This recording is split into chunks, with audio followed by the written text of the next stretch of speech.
Bonjour à toutes et à tous, bienvenue sur Business N4 Africa, vous suivez Emploi et Carrière. Comme à l'accoutumée, nous recevons sur ce plateau notre consultant en insertion professionnelle, André Couillot, avec qui nous échangeons sur tout ce qui concerne le monde professionnel et l'entrepreneuriat. Et aujourd'hui, dans la rubrique Je veux un job, nous vous donnerons 5 conseils pour choisir son métier. On le sait tous, le choix d'un métier, c'est à n'en point douter le choix de sa carrière. Alors, pour nos jeunes bacheliers, pour nos étudiants, comment choisir son métier? Bonjour Monsieur Couillot. Bonjour Mireille. Bienvenue sur ce plateau, je dis ça tout le temps. Absolument. Merci et puis en passant, mais vraiment sérieusement, très bien coiffé. Merci beaucoup.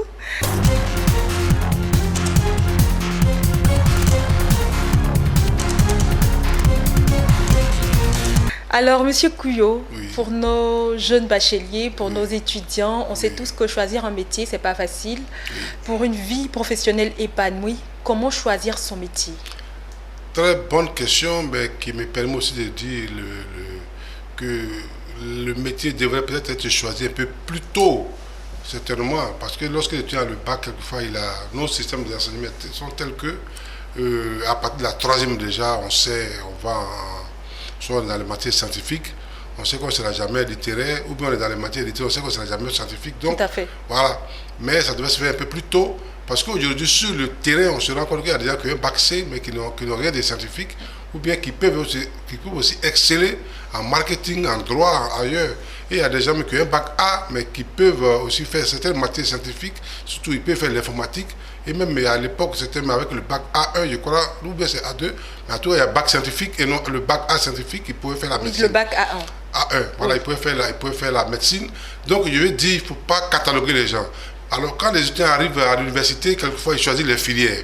Mais le problème qui est posé, dans chaque filière, il y a un métier. Mais ou bien il y a des métiers, une filière, des métiers qui débouchent sur un emploi. Mais ils ne savent pas. Ils font le droit, par exemple, mais ils ne connaissent pas les différents métiers du droit. Donc, pas assez informés sur Ils ne sont le pas cours assez de carrière. informés parce que la plupart des conseils d'orientation qui font leur boulot, parce qu'ils nous ont aussi conseillé lorsqu'ils étaient en troisième, mais en réalité, ils doivent mettre peut-être certaines choses à jour. Parce que quand ils viennent, ils donnent les conseils en tenant compte des filières. Celui qui en a, on dit, bon, il faut aller faire le droit, il faut faire ça, il faut faire ça, il faut faire ça. Mais en réalité, dans la pratique, il y a des gens qui ont le bac A qui réussissent en économie. Il y a des gens qui ont le bac A qui réussissent ailleurs que dans les matières littéraires.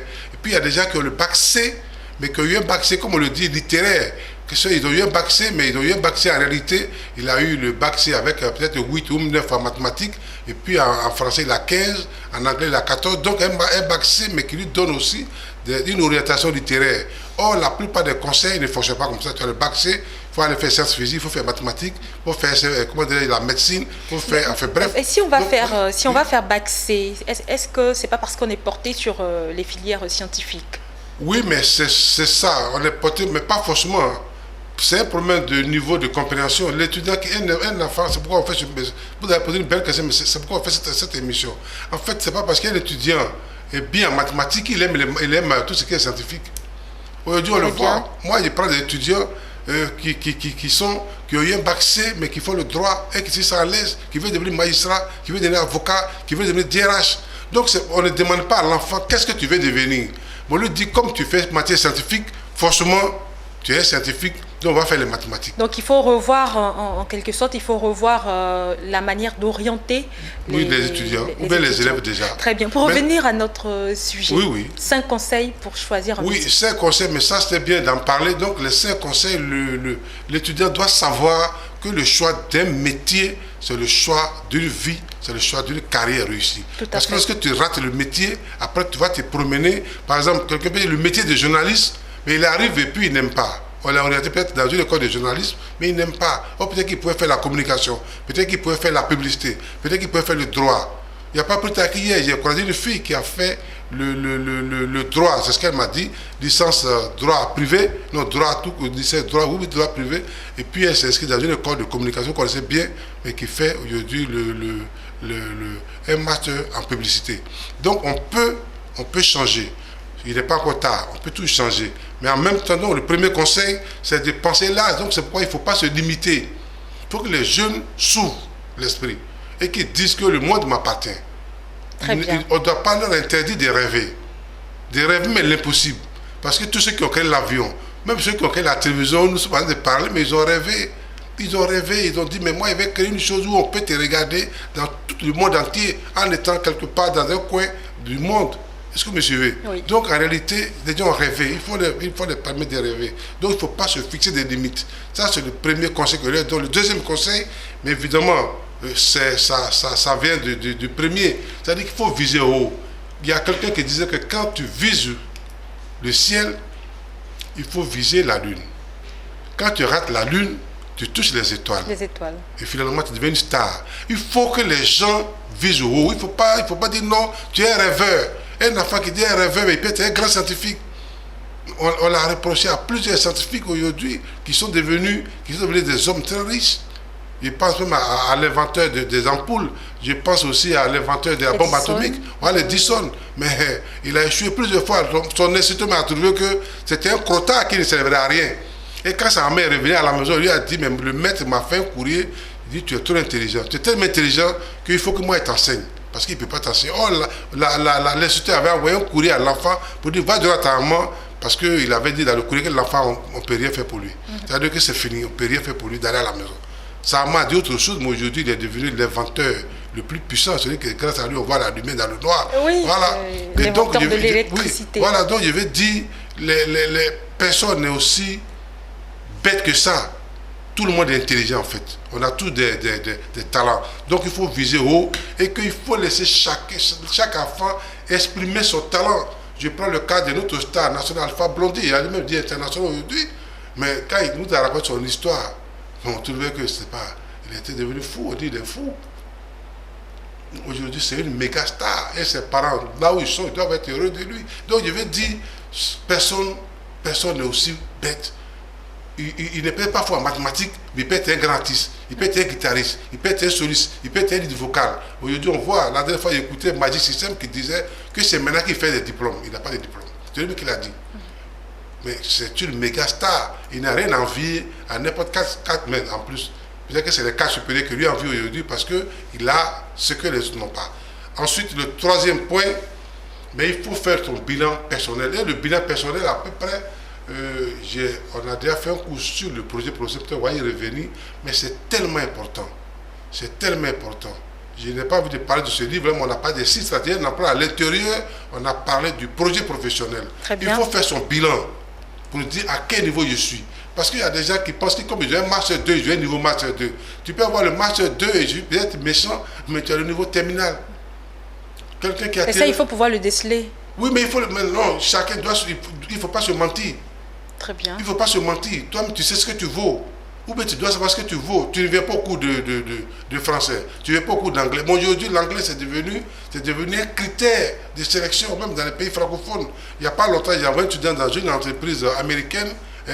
IDC West Africa, ce n'est pas de la publicité, mais le petit, il est ingénieur, Master 2 en génie des procédés, mais dès qu'il l'a interrogé, son patron, c'est un Américain, il a parlé par l'anglais. Et les autres qui ne parlaient pas anglais, ils ont été recalés. Il est scientifique, ingénieur, génie des procédés. Il parle anglais et c'est pour l'anglais, parce qu'il parle anglais, qu'on a recruté. Très bien. Donc, pour récapituler, il faut penser large. Il faut penser large. Sans contrainte géographique, de temps ou d'argent. Oui, absolument. Deuxième point, il faut viser haut. Absolument. Et troisième point, réaliser un bilan de personnalité. Un bilan de personnalité pour savoir la personnalité, c'est tes qualités, sont tes défauts. Qu'est-ce que tu aimes faire? Qu'est-ce que tu sais faire? Qu'est-ce que tu peux faire? Tu veux devenir boxeur, mais tu ne supportes pas la violence des coups. Tu laisses tomber. Très bien. Vous comprenez? Donc chacun doit savoir ce qu'il veut faire et les parents ne doivent pas empêcher les enfants de réaliser leurs rêves. Ils disent non, il y a des parents. Bon, nous les parents, je suis aussi parent. On veut que les enfants réalisent nos échecs.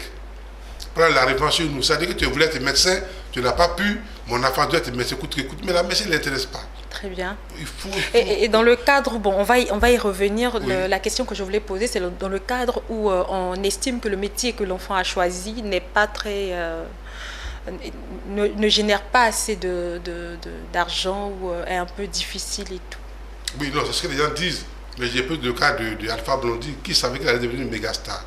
Supposons que les parents avaient réagi aussi durement et de façon catégorique, on n'aurait jamais su qu'il allait devenir une méga star. Oui, mais là, il a choisi carrément la chanson, je veux dire. Oui.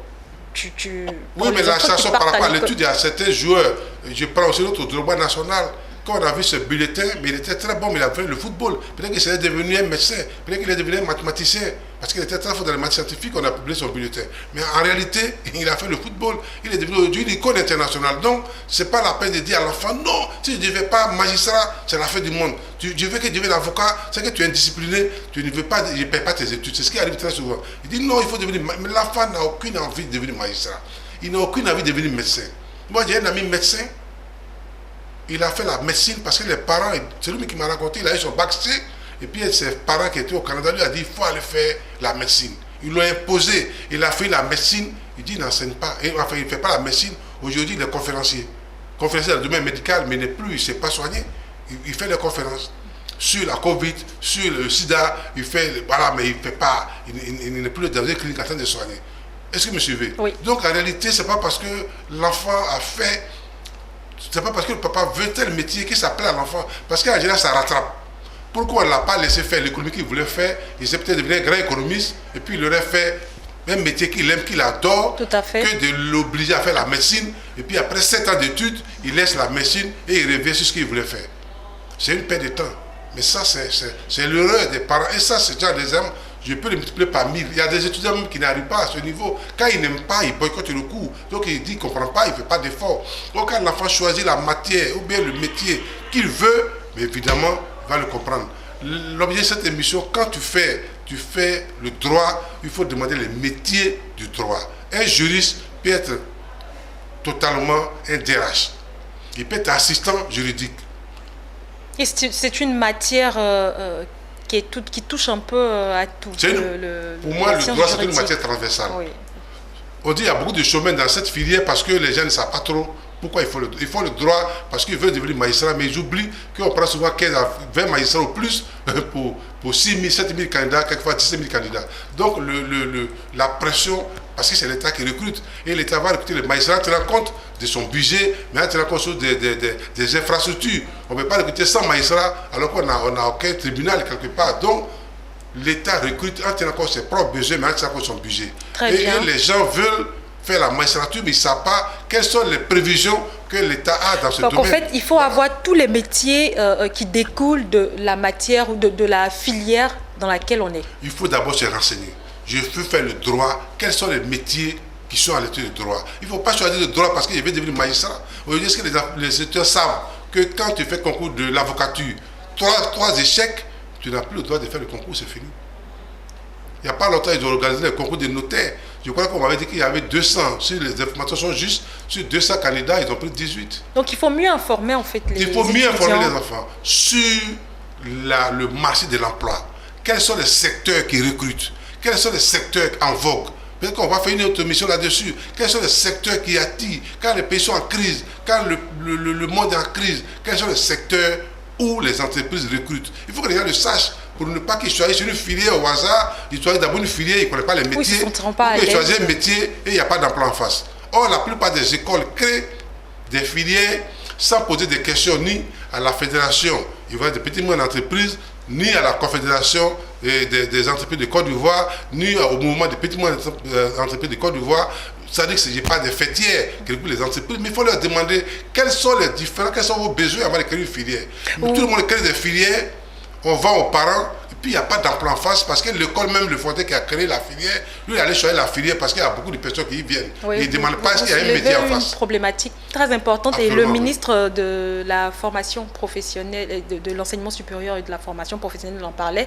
Dans les réformes au niveau du BTS, faire en sorte que la formation soit en adéquation avec les besoins du marché. Oui, mais c'est un vieux mot. On était encore jeunes et puis on en parlait, une éducation, formation, emploi. Nos grands frères, on en a parlé, mais jusqu'à aujourd'hui, on en parle. C'est pourquoi il faut que l'étudiant prenne la décision, parce qu'on ne peut pas tout laisser, c'est ton avenir à toi. Tu ne peux pas tout laisser à la main un ministre, ne fut un président de la République. Non, c'est ta vie d'abord. Donc la vie professionnelle, le métier, c'est ta vie. Donc c'est aux étudiants de se renseigner sur les tendances du marché de prendre le temps de se renseigner. Même quand ils viennent dans une université, ils doivent demander est-ce que je veux faire cette filière-là? Qu'est-ce que vous prévoyez lorsque je vais avoir ma licence ou je vais avoir mon master 2? Très bien. On ne peut pas s'inscrire dans une université parce que c'est moins cher. Mais c'est moins cher. Mais est-ce qu'ils ont un programme de formation pratique, étant donné que les formations que les universités donnent sont des formations théoriques, c'est normal, c'est le savoir. Mais en même temps, les entreprises n'ont pas besoin de théorie. Les entreprises ont besoin des gens opérationnels. Oui. Quand BIN24 vous recrute, ce n'est pas pour venir rester le cours que vous avez appris à lire, c'est pour poser des questions pertinentes pour que les téléspectateurs ne décrochent pas, parce qu'il y a 1000 télé sur les bouquets. Donc en réalité, c'est ça justement. C'est ce petit truc-là qu'ils en ont. Donc il faut le savoir. Et c'est pourquoi on fait cette émission. Il faut que les gens sachent que les métiers, l'identification des métiers qui se trouvent dans la filière, c'est extrêmement important pour le choix d'une carrière qui va stabiliser sa vie. Très bien. Alors, oui. Quatrième point, définir ses envies de métier. Oui, mais il faut choisir le métier. Moi, personnellement, j'ai été enseignant de français, donc pendant 4 ou 5 ans. Et puis après, je me suis rendu compte que c'est pas ce que je voulais faire. Bon, voilà. Nous, on est... Bon, nos enfants ont cet avantage c'est d'ailleurs pourquoi j'ai écrit sur les leçons professionnelles. Parce que nous, on est venus du village.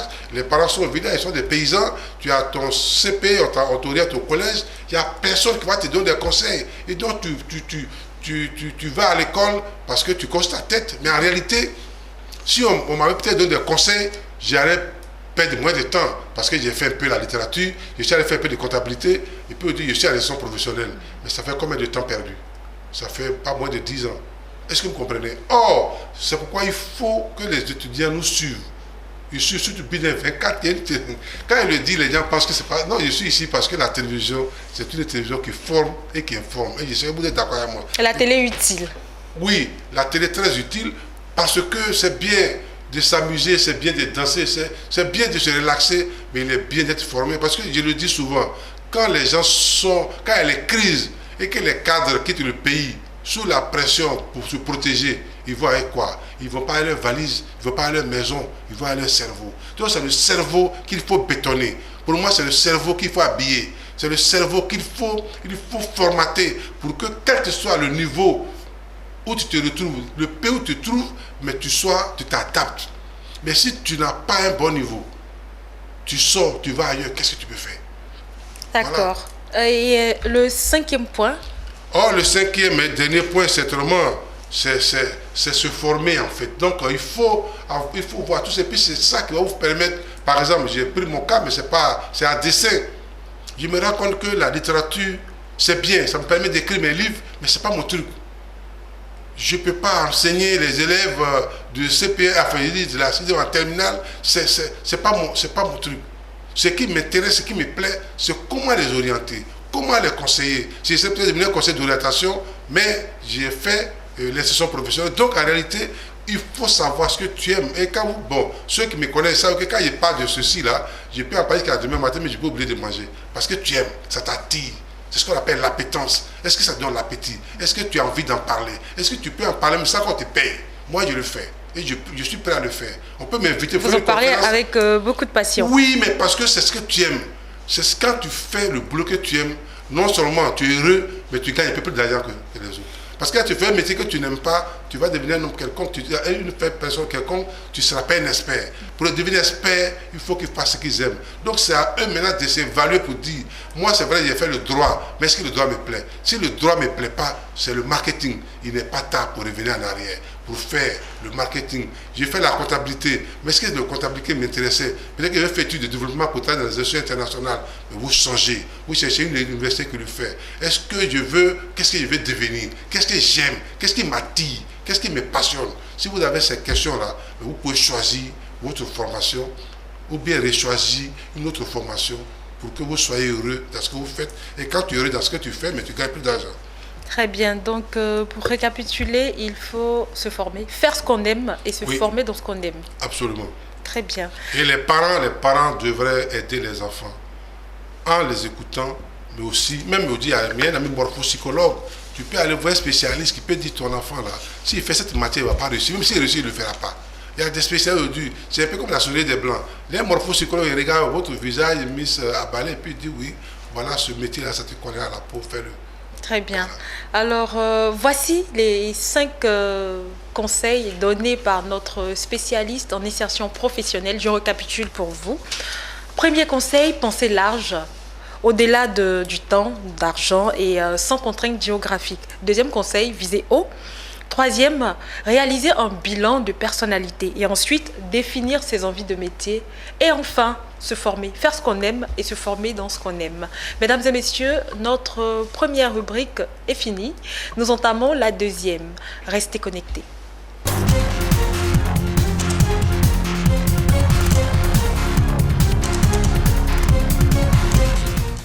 C'est parti pour la deuxième rubrique de notre émission Emploi et carrière. Je veux créer mon entreprise. Et pour aujourd'hui, nous parlerons financement.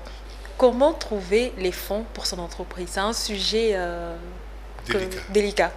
Que les entrepreneurs apprécient. Surtout les jeunes entrepreneurs. Très bien. Alors, comment ça se passe la recherche de financement? On crée son entreprise avant ou après? Comment est-ce qu'on gère? Oh, très bonne question, comme d'habitude d'ailleurs. Non, les gens, tout à l'heure, il y a un monsieur qui est venu du Mali et qui me posait la question. Il dit non, j'ai regardé votre émission sur BNVK, il venait du Mali, je vais créer une entreprise encore de vous, on fait comment?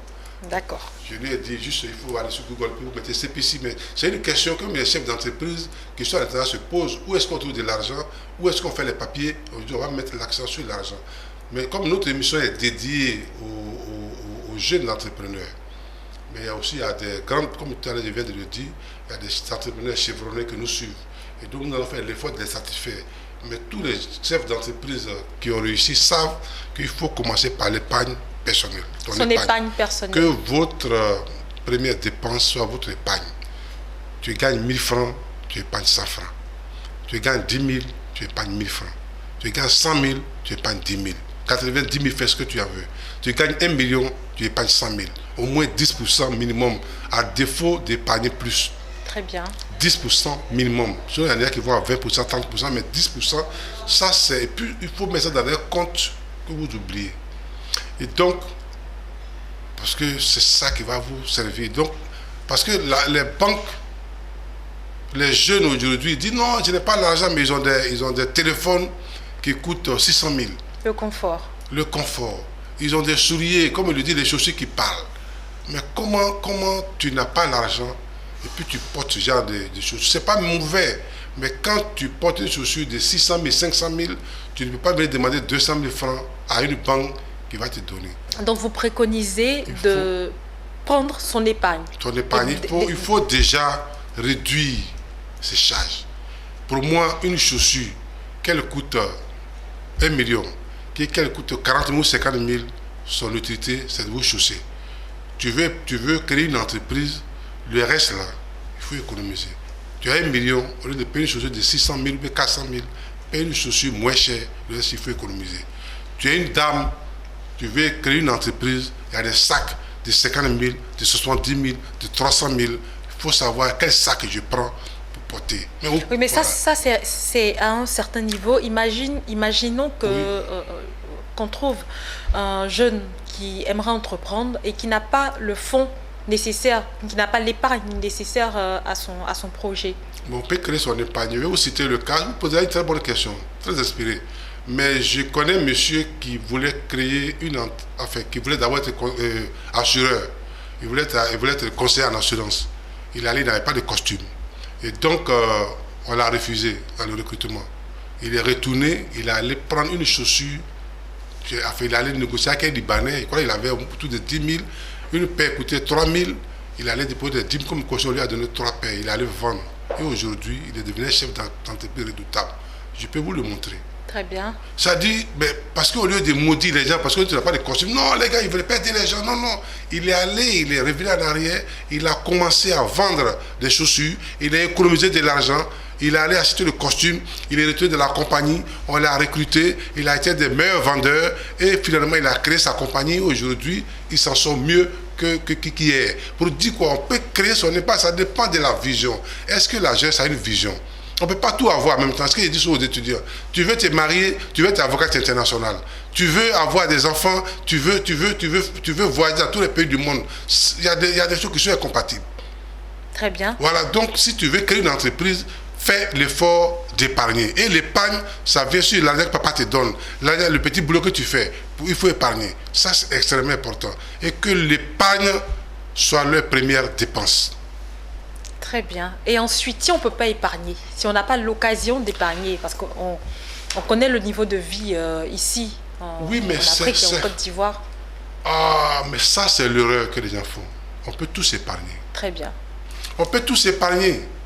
Ça, on peut tout. Mais le monsieur dont il vous a parlé là, vous croyez qu'il est devenu. Si vous, après l'émission, il vous dit son nom. Non. Mais attends, le monsieur qui n'avait même pas un costume et qui peut aujourd'hui se payer des costumes de 2 millions, 3 millions, des chaussures, qui peut aller au Canada, aux États-Unis quand il veut, revenir à Côte d'Ivoire quand il veut. Vous pensez que. Mais ça lui a pris 30 ans de vie, ça lui a pris 40 ans de vie. Et vous croyez que les diagos qui ont des grosses entreprises aujourd'hui au niveau international, qui sont dans 14 pays d'Afrique, vous croyez que c'est les gens qui sont tombés du ciel? Non, c'est les gens, mais vous ne posez pas la question pour vous, mais c'est les gens qui ont cravaché, c'est les gens qui ont lutté, c'est des gens qui se sont privés de beaucoup et de mille et une choses et qui sont arrivés à ce stade. Il faut qu'on leur demande, mais les gens pensent que ceux qui sont arrivés là où ils sont, c'est les gens qui ont fait coup de baguette de maïs. Ça n'existe pas en fait. Ça n'existe pas. Les gens qui ont lutté, qui ont commencé petit à petit, qui ont épargné, construit brique par brique, et puis qui sont arrivés, qui se sont fabriqués et qui sont arrivés à ce stade. Prenez même la plupart des gens qui sont riches dans le monde, ceux qui sont les héritiers, ils ne sont pas nombreux. Enfin, les héritiers, on ne les compte pas, mais les promoteurs qui ont créé une entreprise, qui sont arrivés à ce stade-là, il faut voir leur vie se descendre. C'est les gens qui ont commencé petit pour arriver, qui ont épargné. On peut tous épargner. Maintenant, l'épargne, ça va dépendre. Il y a un qui peut épargner sur 10 ans pour avoir 1 million, puis il y a un qui peut épargner sur 3 mois pour avoir 1 million. Ça c'est la vitesse, mais l'essentiel, c'est d'épargner. Très bien. Toujours. Deuxième point. Le deuxième point, mais il faut après, maintenant, pour moi, c'est la base. Quand tu as un peu d'argent sur une microfinance, dans une microfinance, tu arrives, tu dis, mon tonton, papa, maman, mon oncle, j'ai 200 000 francs, j'ai épargné. Moi, je vais créer une petite entreprise qui va me coûter 500 000. Il me reste 300 000. Voilà mon carnet, je peux le faire. Est-ce que vous me suivez? Donc, on appelle ça le love money. Vous pouvez aller voir les parents, les amis, les connaissances qui peuvent vous soutenir. Mais en partant du peu que tu as. Mais papa te donne tous les jours, peut-être il dit n'importe quoi, 50 000 francs par mois pour aller à l'école. Et puis, à la fin de l'année, il t'a donné à peu près 600 000 minimum. Tu n'as même pas mis 5 000 francs sur un compte. Et tu lui demandes l'argent, vous pensez qu'un parent peut vous donner de l'argent. Ça va être compliqué. Donc il faut faire attention. C'est pourquoi on dit non, papa ne va pas me donner, mais lui il t'observe. Il te donne l'argent, tu n'épargnes même pas. Voilà, donc on peut se référer aux parents, on peut se référer aux amis, aux connaissances qu'on appelle love money, tous ceux que vous aimez. Vous pouvez vous référer à eux, mais en partant de votre base. Parce que si tu n'as rien, même au village, Miss Mireille, Miss Abalé, quand il dit Miss, j'oublie de dire Abalé, Miss Abalé, j'aime bien ce nom-là. Ça dit, même dans nos villages, on dit on prête la viande des cabris morts à celui qui est un cabri vivant. Les banques ne prêtent qu'aux riches. Ça, c'est l'environnement qui change, mais c'est la même chose. Donc en réalité, si tu n'as rien, tu vas avoir difficilement quelqu'un qui va venir t'aider. Si tu es un peu, on peut te pousser. Tu n'as rien, c'est ce qu'il dit aux jeunes. Il faut qu'ils comptent d'abord sur eux-mêmes. On va parler de l'État, ça fait partie, mais le premier élément, c'est eux-mêmes. Deuxième élément, c'est les parents, c'est les amis, c'est les connaissances. Et le troisième élément, mais on peut parler maintenant des microfinances. Si tu as mis 200 000 francs dans une microfinance, selon leur nomenclature, on peut donner 3 fois plus. Donc on peut donner 600 000, 500 000. Donc déjà, mais la plupart des... Tout à l'heure, il y a un monsieur qui est dans mon bureau. Il veut créer une entreprise et puis ça fait 100 millions. Il lui demande, mais est-ce que toi-même tu as 100 millions là? Tu as au moins 10 millions, 15 millions sur ton compte. Parce que pour créer une entreprise, comment même aller ton dossier, il faut une épargne au moins ou bien des biens, un nantissement qui te fait au moins 30 millions, ça veut dire 30%. Tu n'en avais pas. Et puis les 70%, il faut une garantie. Tu veux faire une entreprise de 100 millions, tu n'as pas, est-ce que tu as dit non? Il réfléchit, dit, bon, moi, il va créer l'école. Il m'a dit, bon, va réfléchir à des revenus. Par exemple, tu me payes pour moi ton projet, il va bouffer ton argent, mais ça ne servira à rien. Tout à fait. On va réfléchir. Donc, en réalité, les gens croient qu'on peut créer une entreprise. Quelle banque, aucune banque en Côte d'Ivoire ne prête de l'argent aux jeunes investisseurs. Surtout les startups, parce que les startups, leur durée de vie est hyper limitée. Souvent, c'est soit 15% à 90% qui tombent en faillite dans les premières années. Donc, aucune banque ne peut donner de l'argent à des startups. Si tu n'as pas de business model, on ne peut pas donner de crédit. Donc, il ne faut pas que les gens construisent les microfinances. Encore moins sur les banques.